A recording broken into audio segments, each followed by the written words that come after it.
जुडे में औरतुन दाहींदे चयो आहे त बासर गोठ मां लॾाइण लाइ कूड़ा केस दाख़िल कराए रहियो आहे। टंडे बागे जी देह सांगीअ में औरतुन मसामात हकीमा, खैरी, हाजानी ऐं ॿियनि पारां एहतिजाजी मुज़ाहिरो कयो वियो। उन मौके ते औरतुन मीडिया सां ॻाल्हाईंदे इल्ज़ाम हयो त सांगी समेत मुख़्तलिफ़ देहनि में सिंध लैंड कमीशन जी 829 एकड़ ज़रई ज़मीन में सदियनि खां आबाद आहिनि। वरियनि खां मुख़्तलिफ़ कोर्टनि में असांजा केस पिण हलंदड़ आहिनि ऐं हिन वक़्त बि ज़मीन जो case Sindh high court circuit bench Hyderabad में हलंदड़ आहे। हुननि चयो त मुखालिफ़ धुर जी चुर्च ते बासर रसूल बख्श रायमू ऐं अली नवाज़ पठान कुछ ॾींहं खां असांजे घरनि ऐं ज़मीन में कम कंदड़ औरतुनि ऐं मर्दनि खे हथियार ॾेखारे असांखे उतां लॾी वञण लाइ धमकाए रहिया आहिनि ऐं कूड़ा केस पिण दाख़िल कराए रहिया आहिनि। अदा रसूल बख्श रामू ऐं रशीद पंजाबी असांखे बिल्कुलु तंग कयो हुननि, जाम तंग कयो हुननि। पुलिस कल्ह पोइ सॼो ॾींहुं राति ॾींहुं हले पई।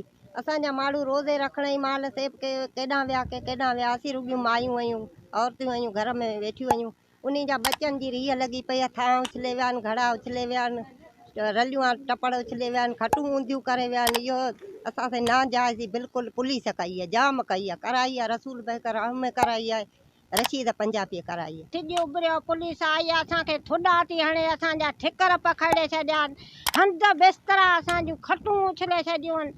असीं बचनि जी असांजनि जी रीह लॻी पई आहे। असांखे चयो न मायूं खणंदासीं, मायूं असां लाइ छा लाइ खणंदा? असीं क़दीम जा वेठल आहियूं, कोई अॼुकल्ह जा असीं कोन आहियूं जेको अॼु असांखे पुलिस दाबा ॾिए थी खणाए। रहूं तो दाबा ॾे। एहतियात करण आईजी सिंध एसएसपी बदीन ऐं ॿियनि खां मुतालबो कयो त नोटिस वठी इंसाफ़ फराहम कयो वञे। विजिट कयो अवामी आवाज़ मीडिया ग्रुप जी वेबसाइट awamiawaz.pk